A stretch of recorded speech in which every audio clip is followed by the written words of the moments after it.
Merci. Et donc, effectivement, totalement sans filet. Donc, j'ai passé mon diplôme en 2013. Moi, j'ai jamais vraiment pratiqué à cette époque-là, puisque j'étais dirigeant d'entreprise d'une filiale du groupe Suez, donc sur des services publics d'eau et d'assainissement. Et à Marseille, ça m'a beaucoup servi, parce que quand je suis arrivé, la situation était particulièrement adverse.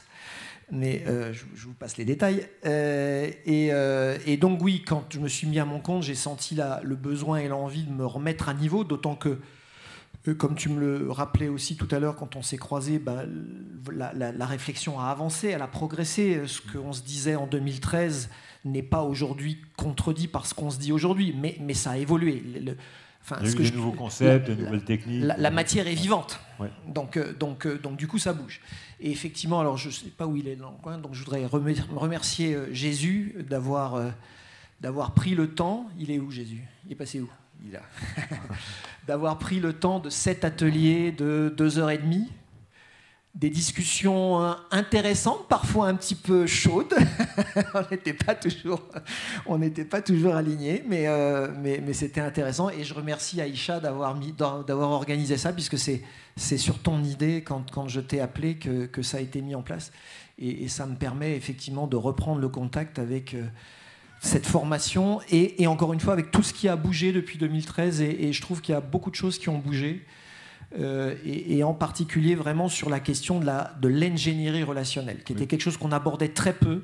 Je me souviens que tu en parlais, mais tu en parlais comme, j'allais dire, un peu encore une terra incognita, et je sens que la terra est un peu moins incognita depuis. Voilà, maintenant ça s'est clarifié. C'est ça. Il y a eu même un dictionnaire, que j'ai acheté. Que tu as acheté, je te remercie.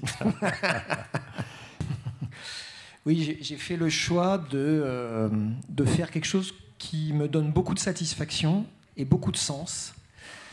J'accompagne aujourd'hui des dirigeants, un peu sur le mode d'un coach sportif qui accompagnerait des athlètes, parce que les dirigeants sont des athlètes, et des athlètes de haut niveau. C'est un peu des pentathloniens, ils doivent savoir faire beaucoup de choses. Et de mon expérience, mais aussi de toute cette transmission philosophique que tu mettais dans la formation quand je l'ai fait avec toi, j'ai vraiment l'intime conviction de l'importance de la qualité des relations dans le succès d'une équipe. Et donc, j'ai décidé de construire mon travail autour de 2 axes. Un, le travail d'accompagnement du dirigeant. Tu disais fort justement ce matin que tout travail bien ordonné commence par soi-même. Et je crois qu'il faut commencer par le dirigeant. Parce que le dirigeant, il est modélisant, il est emblématique, il diffuse dans l'entreprise. Des fois, d'ailleurs, il n'en a pas tellement conscience. La première étape, c'est de lui prendre conscience de l'impact qu'il a sur son organisation. Et puis ensuite, donc, d'aller vers de la qualité relationnelle. Mais je pense que les deux vont ensemble. C'est vrai que ça peut paraître trivial, mais je ne vois pas comment on peut développer la qualité relationnelle si on a un dirigeant qui n'a pas conscience de lui, conscience de ce qu'il fait, conscience de ce que fait ce qu'il fait. Et du coup, comment il peut prendre en compte la relation dans tout ça. Et c'est que quand il a pris cette conscience-là, de ce qu'il fait, de ce qu'il est, de ce que fait ce qu'il fait, qu'alors il est ouvert à passer, à mon sens, à la question de ok, comment on va gérer ça dans la relation avec les gens qui sont autour de moi. Je travaille dans un réseau de 35 anciens dirigeants, coachs et accompagnateurs.